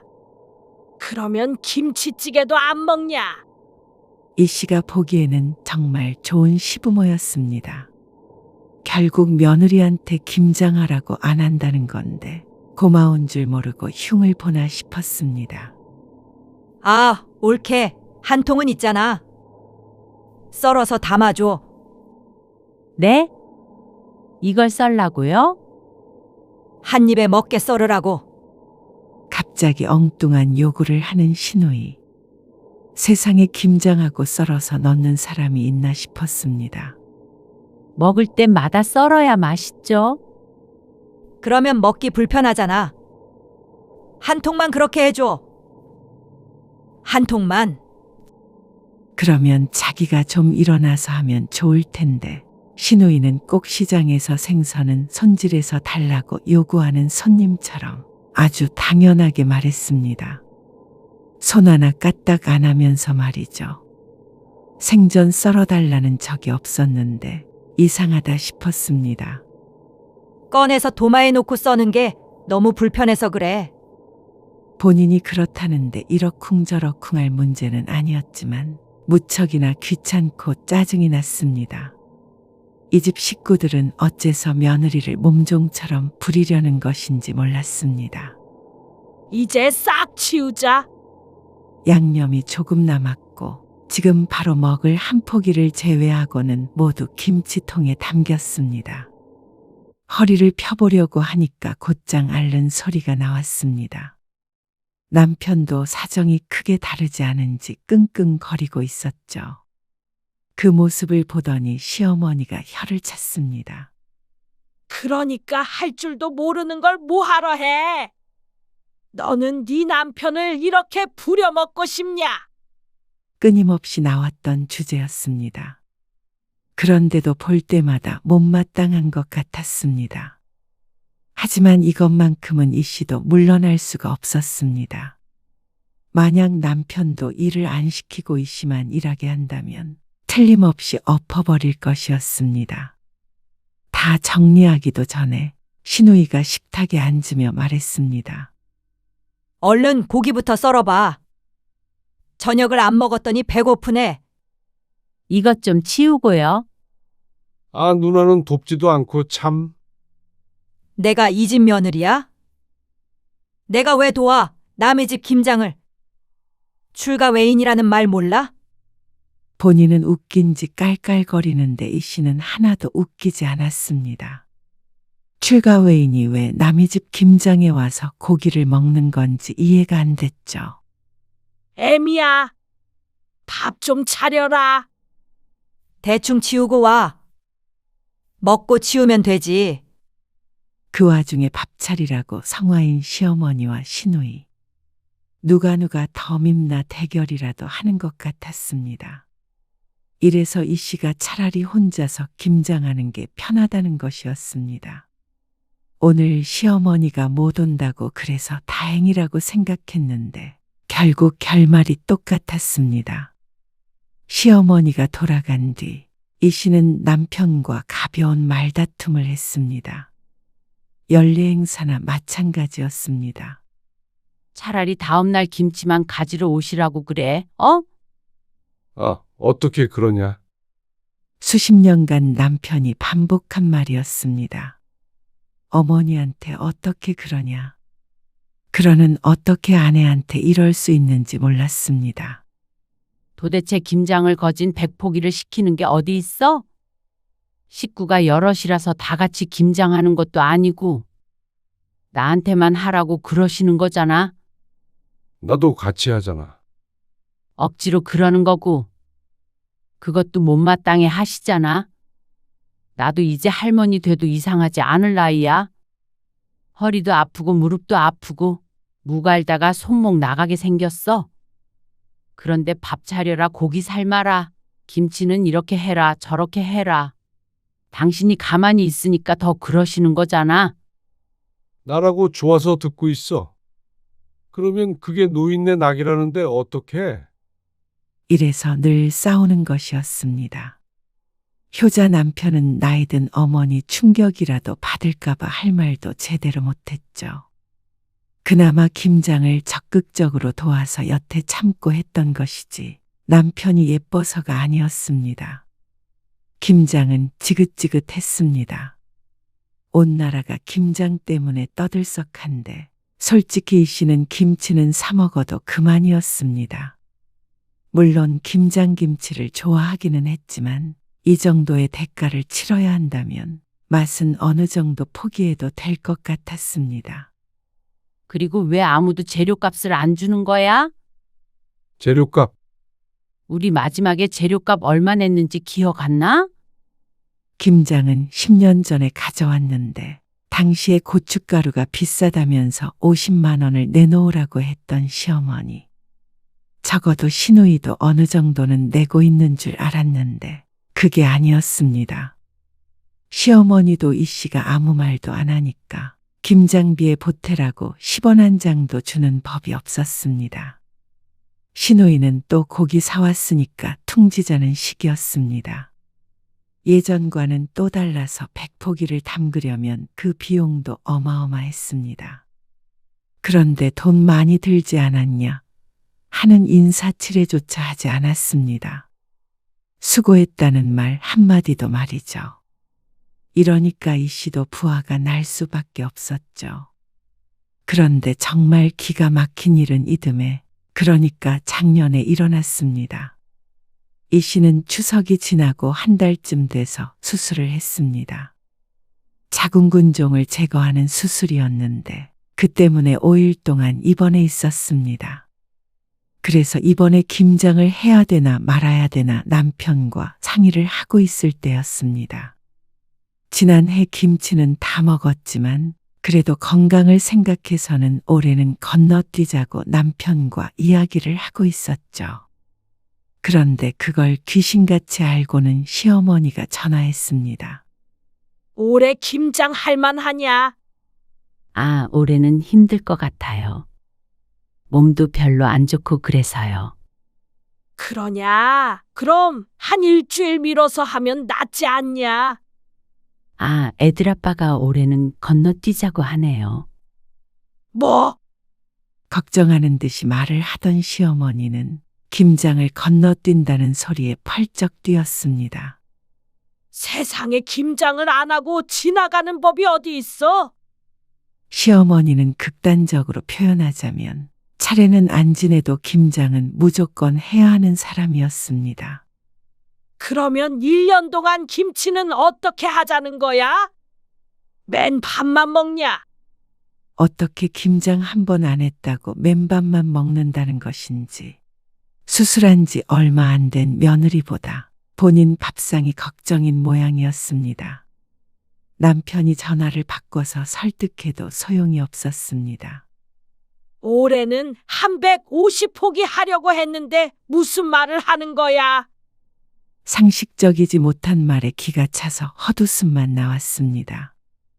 김치를 내다 팔려는 것도 아니고 왜 김장 양을 해마다 늘리지 못해서 안달인지 몰랐습니다. 그렇게 어떻게 해요?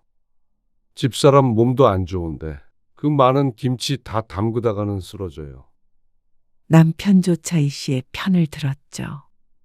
그러니까 시어머니는 더 난리가 났습니다. 그럼 누가 해? 내가 하리?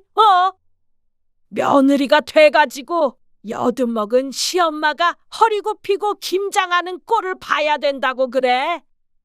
어머니, 이번만 좀 안 하면 어떻게 돼요? 한국 사람이 김치 없이 어떻게 사냐? 아니, 어머니는 도대체 식구가 많지도 않은데 무슨 김치를 그렇게 많이 담그자는 거예요? 그 부분은 도저히 이해가 안 됐습니다. 그래봤자 시아버지와 시누이밖에 더 있나 싶었습니다. 그럼 150포기는 아니더라도 작년처럼은 해. 쉬엄쉬엄 하면 되잖냐? 쉬엄쉬엄 130포기를 담그라는 말이 과연 말이 되는 소린지, 그것도 환자한테 막무가내로 김치를 만들어내라는 신보가 대단했습니다. 그러다가 애엄마 잘못되면 책임지실 거예요? 며느리한테 김치 몇 통 얻어먹으려다가 내가 아들한테 이런 소리나 들어야겠냐? 그러자 남편이 말실수했다는 듯이 잠시 한숨을 쉬었습니다. 그러고선 이 씨를 쳐다보는데 그렇게 보면 어떻게 하라는 것인지 몰랐습니다. 수화기 너머에서는 거의 흐느끼는 소리가 들렸습니다.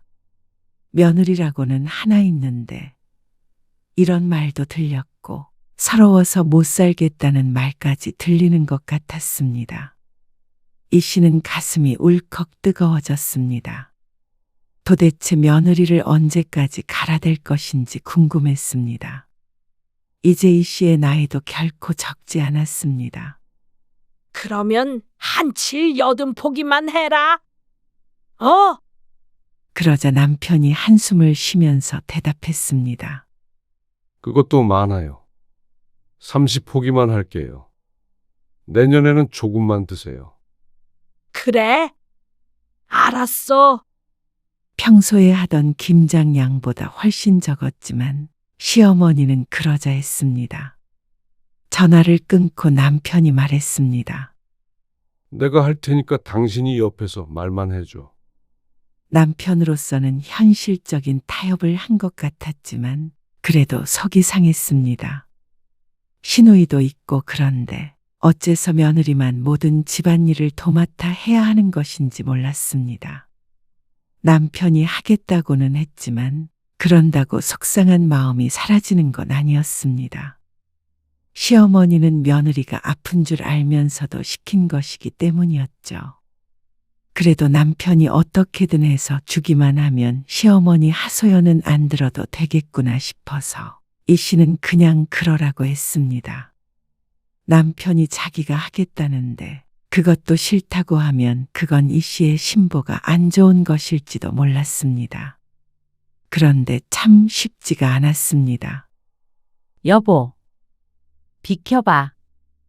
나도 할게. 아니, 앉아 있으라니까. 당신 힘들잖아. 괜찮아? 양 얼마 안 되니까 같이 얼른 끝내자. 평소 하던 것에 비하면 별거 아니었습니다. 30포기보다는 더 됐지만 그래도 수월했습니다. 매년 이 정도만 하면 바랄 것이 없었습니다. 혹시나 시어머니나 시누이가 올까봐 어디 놀러 간다고 했던 날짜를 기억해서 딱 그날에 맞춰서 했습니다. 시누이가 고기라도 사온다면 그것만큼 피곤한 일이 없었습니다. 어머님이 가지러 오신대?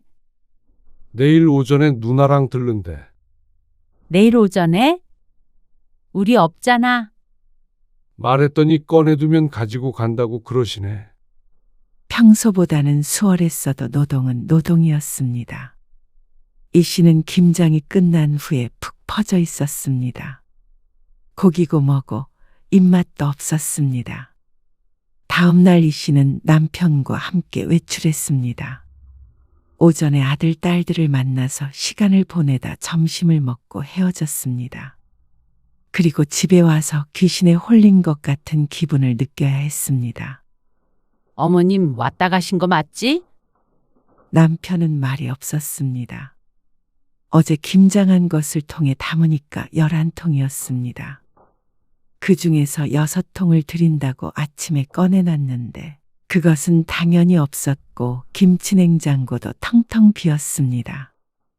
이 씨 부부가 먹던 묵은지 반통만 남아있었죠. 아니, 지금 김치통 11개를 다 가져가신 거야? 오전에 비밀번호를 물어보기에 일러주었는데 잘 가져가겠다 어쩌겠다 하는 말도 없었습니다.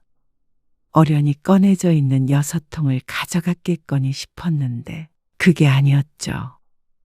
허탈하고 황당한 감정이 앞섰습니다. 살다 김치를 도둑 맞는 것은 처음이었습니다. 어떻게 이런 일이 다 있나 실소가 나왔습니다. 너무 어이가 없으면 웃음이 나는데 지금이 딱 그때였습니다. 남편도 충격을 받은 모양이었습니다. 어제 저녁 늦게까지 김장하고 치우느라 고생을 많이 했는데 그걸 전부 홀랑 가져가 버릴 줄은 남편도 상상도 못했겠죠. 열받아서 안 되겠는지 시어머니에게 전화를 걸었지만 받지 않았습니다. 이 씨 부부는 차를 타고 시어머니의 집에 찾아가려고 마음먹었습니다.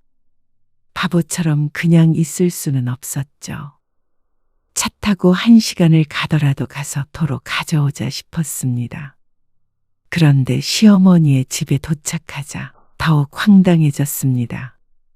시어머니의 집에는 김치통이 3개뿐이었습니다. 진짜 너무하신 거 아니에요? 아픈 며느리 닭달에서 김장하게 하셔놓고 어떻게 그걸 몽땅 가져가 버리세요? 그러면 원래 먹는 양이 있는데 절반만 가져가라는 거야? 너희는 맨날 사 먹네 어쩌네 했잖아. 그러면 너희는 내년에 사서 먹으면 될 거 아니야. 너무나도 뻔뻔한 시어머니의 말에 화가 치밀어 올랐습니다. 6통만 가져가라고 할 때는 알았다고 그러더니 사람이 없는 틈을 타서 도둑질을 하다니. 남에게 말해도 안 믿을 이야기였습니다. 5통은 다시 주세요. 남편이 굳은 얼굴로 말했습니다. 남편도 시어머니의 행동에 열이 받는 모양이었습니다. 그런데 시어머니는 모르쇠로 일관했습니다. 나한테 없어. 나는 몰라. 아니, 그게 말이 돼요? 나한테 없다니까 그러네. 어머니가 가져가셨는데 어떻게 몰라요? 아, 다 나눠줬어. 뭐라고요? 시어머니는 황당한 말을 했습니다. 2통을 빼고는 전부 나눠줬다는 얘기였습니다. 그러면 9통이 다른 사람에게 있다는 소리였죠. 형님한테 주셨어요? 시누이도 매년 김장한 것을 챙겼기에 그건 그러려니 했습니다. 하지만 9통은 많았습니다. 시누이네는 식구도 없는데 말이죠. 용선이 6통 주고 1통은 춘자 주고 또 1통은 건너집 주고 또 1통은 작은 집 갖다 줬지. 황당했습니다. 참 골고루도 나눠졌다 싶었습니다. 시모의 이웃에 작은 집까지. 그러면서 원래는 누구도 주고 누구도 줘야 했는데 못 줬다고 한탄했습니다.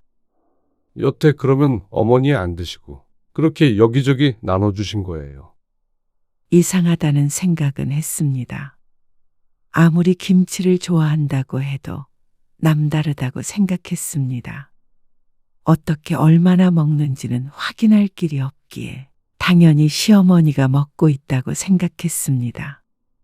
하지만 11통 중에서 3통만 있는 걸 보면 그동안에도 시어머니는 그렇게 많이 필요한 것도 아닌 것 같았습니다. 우리 집 김치가 맛있다고 다들 그러는데 그러면 어떡하냐?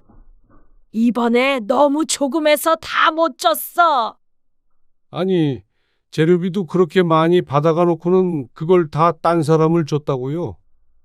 원래 그렇게 다 나눠 먹는 거야. 왜 며느리 부려서 어머니가 남한테 생색을 내신 건데요? 남편이 따지자 시어머니도 울컥했습니다. 부리긴 뭘 부려. 그리고 누나는 뭘 그렇게 많이 가져간 건데요? 시누이가 가져간 김치의 비율이 압도적이었습니다. 그거는 형님도 어디 나눠줘야 한대요? 재현이네 있잖냐. 거기 며느리도 우리 집 김치만 먹는 데잖아. 그리고 그 사돈네도 말이야. 기가 막힐 노릇이었습니다. 그러니까 시누이의 며느리도 그 김치를 갖다가 먹었고 시누이의 사돈까지 여태 김치를 나눠줬다는 말이었습니다. 지난번에 김치를 작게 잘라달라더니 아마 그 며느리가 먹기 불편하다고 했는지 어쨌는지 또 모를 일이었습니다.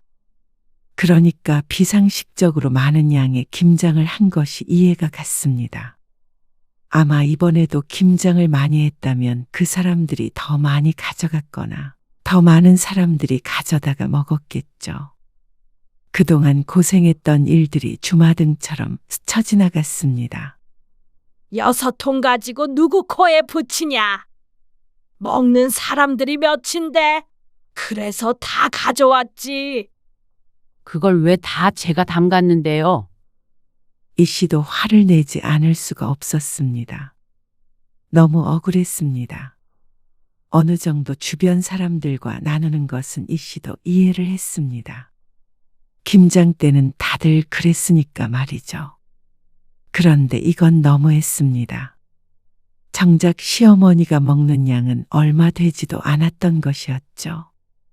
이 씨는 더 이상 참을 수 없었습니다. 그런데 김치를 도로 가져오려던 생각은 지금 바뀌었습니다. 이미 다른 사람들에게 나눠줬던 김치를 돌려받을 수도 없고 시어머니한테 있는 김치 2통을 챙긴다고 해결될 일이 아니었습니다. 이번 김장 비용이랑 여태까지 가져가셨던 거 다 주세요. 뭐라고? 하루 종일 일한 값도 주시고요. 제가 담근 김치 어머님한테 팔았다고 생각할게요. 그게 말이나 되냐? 어떤 시엄마가 며느리한테 김치를 사서 먹어? 저도 예전에 어머님한테 50만 원씩 드렸잖아요. 저는 와서 일도 했는데요. 내가 그 돈을 왜 주냐? 김치 좀 담가줬다고 돈을 달라고 그래. 말도 안 되는 소리를 하고 있어. 말이 왜 안 돼요? 저희는 할 일이 없어서 일한 줄 아세요? 그리고 애엄마 아픈 거 뻔히 아시면서 왜 이렇게 심술을 부리세요? 뭐? 심술? 안 주시면 김치 도로 받아올 거예요. 이거 2통 가져가라. 살다 줬던 김치 뺏어가는 놈들은 처음이다. 그러면 다른 사람들한테 간 김치도 받아와도 되는 거죠? 이 씨는 휴대폰을 들었습니다. 그리고 신우이한테 전화를 걸었죠. 형님, 김치 6통 가져가셨죠? 잠시 뜸을 들이다가 신우이가 말했습니다. 응, 왜? 엄마가 그래? 그거? 제가 수술하고 몸 안 좋은데 담근 김치인 건 아시죠? 근데 그거 다 들고 가셨더라고요. 아, 그거는 미안해. 내가 워낙 김치를 좋아하잖아. 재현이네 김치 줬고 사돈도 줬다고 했나요? 그럼 재현이한테는 제가 전화할게요. 돌려달라고.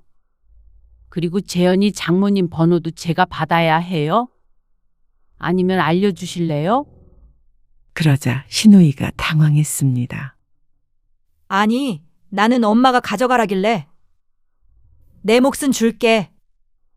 애들 준 것까지 어떻게 뺏어? 전부 다 돌려주시거나 50만 원 주세요. 뭐? 50? 김치 6통에 50만 원 받는 사람이 어디 있어? 저는 3, 4통 먹어도 50만 원씩 냈었어요. 10년 전에도요. 아니면 재현이랑 통화할게요. 아, 알았어. 주면 되잖아. 그리고 내년부터 김장 안 합니다. 이제 사서 드세요. 그렇게 전화를 끊으니까 시어머니가 폭발 직전의 표정을 하고 있었습니다. 너 이게 뭐 하는 짓이야? 내년부터는 저희 먹을 거만 할 거예요. 어머님도 드시고 싶으시면 형님이랑 같이 담그시던가 사서 드세요. 참고로 제 김치는 한 통에 10만 원이에요. 그러자 시어머니는 이 씨에게 삿대질을 했습니다. 시엄마한테 눈을 동그랗게 뜨고 그런 말을 해. 내가 이러고도 살아야 하냐? 어머니, 이번에는 정말 어머니가 너무하셨어요. 평소 같았으면 이쯤에서 부모에게 져줬을 남편은 이번 일도 충격이 큰 듯 했습니다. 남편마저도 이 씨의 편을 들자 시어머니가 자리에 주저앉았습니다. 김치 좀 가져갔다고 사람을 이렇게 대할 수가 있냐? 어머님, 그동안 제가 한 김치 다 합치면 작은 김치 공장 하나는 차려도 돼요? 제가 손목 나가고 허리 나가면서 담근 김치로 어머님 체면 세우는 거 그만하세요. 올해 김치는 그냥 드세요. 대신 이게 마지막이에요. 시어머니한테까지 그 돈을 다 받고 싶었지만 나이든 시부모에게 너무 가혹한 것 같았습니다. 하지만 이 씨가 시어머니에게 할 수 있는 최고의 복수는 바로 이것이었습니다. 그토록 좋아하는 김치를 더 이상 주지 않는 것이죠. 누가 김치 안 주면 못 산다냐? 주지 말아라. 여우 같은 것. 시애미가 나이 드니까 이때다 싶지.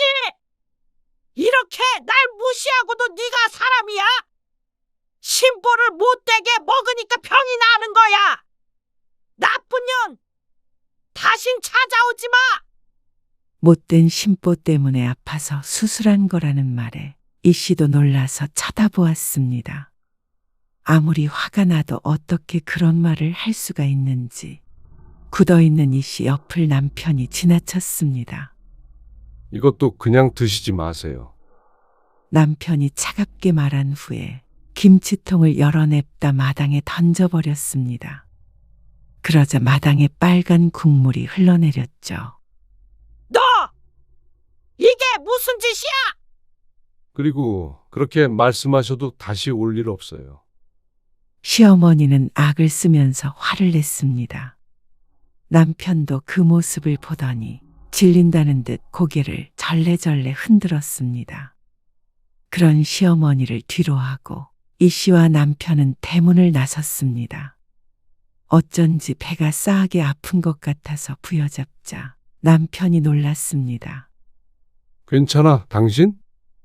요 며칠 김장하느라 고생을 했더니 배가 당기는 것 같았죠. 앞으로는 김장 같은 거 다 때려치우자. 남편은 질린 표정이었습니다. 그래도 며느리가 김장은 해야 하지 않겠냐 하던 남편이 어느새 변했죠. 내가 하고 싶을 때 하고 안 하고 싶을 땐 안 할 거야. 만약에 해도 당신이랑 나 그리고 애들 먹을 만큼만 조금 해야지. 이 씨도 이 씨가 담근 김치가 맛있었습니다. 남 안 주고 우리 식구 먹을 만큼만 한다면 즐거운 마음으로 할 수 있을 것 같았습니다. 그동안 담갔던 김치가 엉뚱한 사람들 뱃속으로 들어갔다는 사실은 너무 억울했지만 그래도 앞으로는 이런 일이 죽을 때까지 없을 것이었습니다. 얌체 같은 시집 식구들 식모 노릇 하는 것 말이죠. 그날 저녁 신우이가 전화를 해서 이 씨를 욕했습니다. 50만 원도 보냈는데 시어머니 집을 쑥대밭으로 만들어놨다며 이 씨를 악귀 취급을 했습니다. 그러자 남편이 전화를 가로채서 대꾸했습니다. 누나 집에도 가서 거실에 쏟아줘? 아니면 재현이 집에 가야 해? 그러자 신우이 입이 꾹 다물렸습니다. 돈 내고 깔끔하게 끝낸 걸 다행으로 여겨. 내가 지금 50만 원이 아니라 몇 년치를 받아야 될까 고민 중이니까 말이야. 신우이는 대답이 없었고 남편은 그냥 전화를 끊어버렸습니다. 내가 하고 싶은 말을 대신 해주니까 10년 묵은 체증이 내려가는 기분이었습니다. 진작에 이렇게 나서줬다면 한 20년은 고생을 덜 했을 텐데 하는 아쉬움은 들었습니다. 하지만 이제라도 이렇게 정신을 차린 게 어딘가 싶었습니다. 효자가 돌아서면 더 무서운 법이었습니다. 그리고 올해 들어 며칠 전 이 씨는 배추를 20포기만 사서 김장을 했습니다. 남편과 둘이 아주 능숙하게 했죠. 웃고 떠는 사이 김장은 금세 끝났고 모처럼 수육에 막걸리까지 곁들여 즐거운 시간을 보냈습니다. 그리고 시어머니에게서 연락이 왔습니다. 올해 김장하냐? 지난 1년간 연락도 없다가 대뜸 하는 말이었습니다. 그놈의 김치가 뭔지 종교보다도 더 심한 맹목적인 사랑이었습니다. 이미 했어요. 얼마 안에서 드릴 건 없네요. 시어머니는 사먹는 건 입맛에 안 맞다며 하소연했습니다. 그 난리 이후에도 김치 소리가 나오나 보다 하고 신기한 마음이 들었습니다. 내가 미안했다. 아니에요. 앞으로는 그런 일 없을 텐데요. 뭘? 시어머니는 사과했고 이 씨는 더는 신경 쓰지 않았습니다. 다만 앞으로 시집 식구들을 위해 김장하는 일은 없을 거라는 건 확실했죠. 그러니까 시어머니의 연락도 대수롭지 않게 받을 수 있었습니다. 요새 김치 사서 먹는 것도 맛있대요. 그러면서 이 씨는 덧붙였습니다. 저는 제 김치가 맛있긴 하지만요. 시어머니는 아무 말도 하지 않았고 이 씨는 안부 인사를 하고 전화를 끊었습니다. 홀가분했습니다.